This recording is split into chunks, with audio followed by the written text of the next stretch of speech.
राजस्थान के 4 विधानसभा में उपचुनाव होने वाले हैं। जिस तरह से कल वर्चुअल मीटिंग करके राजस्थान के मुख्यमंत्री ने एक जो पैकेज दिया है चारों जगह पे, नगर के अंदर 4.25 करोड़ का और 43 करोड़ का उन्होंने शिलान्यास अलग किए हैं और टोटल 158 करोड़ की 178 योजनाओं का उन्होंने शिलान्यास किया। इसके बारे में आप क्या? जो क्या है कि कांग्रेस का एक इतिहास रहा है, जब भी चुनाव आता है तो लोगों को धोखा देकर के वोट को ठगने का धंधा कैसे हो सकता है, वो उनकी पुरानी आदत है। उसी आदत को उन्होंने यहाँ भी काम में लिया। जब पिछली बार विधानसभा के चुनाव थे तब 10 दिन में कर्जा माफ़ हो जाएगा, कुछ हुआ नहीं। उन्होंने कहा कि 3500 रुपया प्रत्येक नौजवान को या तो नौकरी मिलेगी या फिर 3500 रुपया मिलेगा।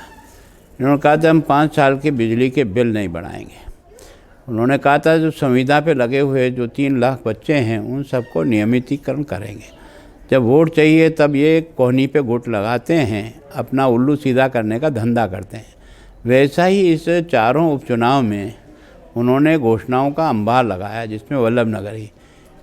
तो राजस्थान में ये चारों जगह ही नहीं है, राजस्थान में 200 विधानसभाएँ हैं।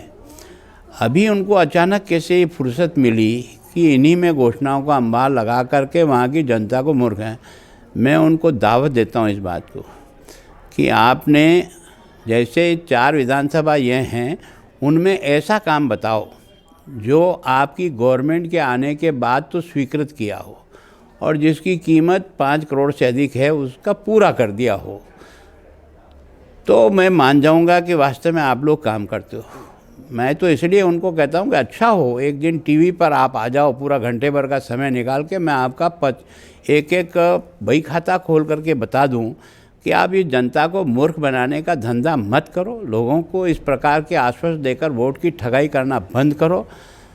जब तक वो जिंदा थे तब तक तुमने उस कॉन्स्टिट्यूंसी को पूछा नहीं, और अब वो भगवान के प्यारे हो गए तो आप उनकी कॉन्स्टिट्यूंसी को पूछते हो। राजस्थान की 200 और विधानसभा है, आपको जाने की फुर्सत है।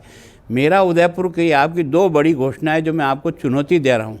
आपने 19-20 के बजट में कहा था कि 50 करोड़ रुपया यहाँ का यातायात व्यवस्था को सुधारने के लिए उदयपुर के बजट में रखा। एक पैसा भी ज़मीन पर उतराओ तो उसकी जगह का नाम बताओ और काम बताओ। आपने 251 करोड़ रुपया इस बात के लिया था कि जैसलमेर से पानी लाने की पाइपलाइन बदलेंगे। अगर उसमें कहीं उपयोग किया हो उदयपुर का तो उदयपुर की जनता को बता दो।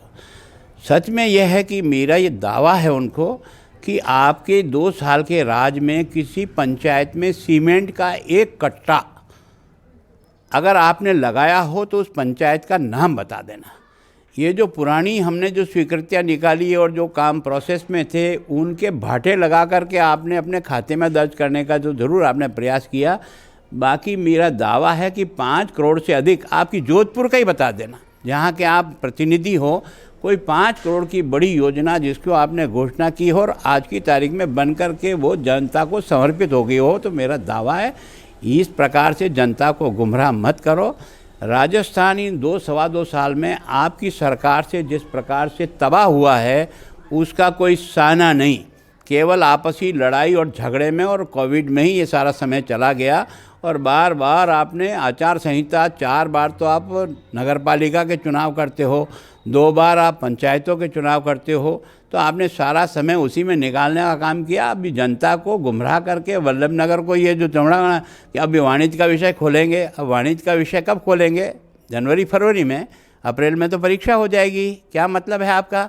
केवल और केवल उस गांव को मूर्ख बनाने के मारे। अरे तुम्हारे मास्टर तो है ही नहीं, क्या क्यों बिगाड़ है? 88 कॉलेज तुमने राजस्थान में घोषणा की। मैं तुमको चुनौती देता हूँ कि किसी भी कॉलेज में एक मास्टर भर्ती किया हो तो उसकी बता दो। किसी कॉलेज की बिल्डिंग खड़ी की हो तो नाम बता दो। किसी जगह ये न इस 2 कमरों में यहाँ कॉलेज चल रहा है, 4 कमरों में वहाँ कॉलेज चल रहा है। मजाक करिए तुमने एक तरह से शिक्षा का डरा और कहा कि मैं यहाँ वाणिज्य खोल रहा हूँ, यह करूँ। ये क्या सपना आता है जब चुनाव आते हैं तभी? तो ये जनता को गुमराह करने का तरीका इसने निकाला है। अभी राजसमंद के अंदर शांतिलाल धारीवाल जी ने किरण जी के लिए बोला था कि मैंने किरण जी को कई बार बोला कि साहब बताइए कोई काम बताइए, काम बताऊंगी। अब वो भी काम भी नहीं बता और वो भी चली गई।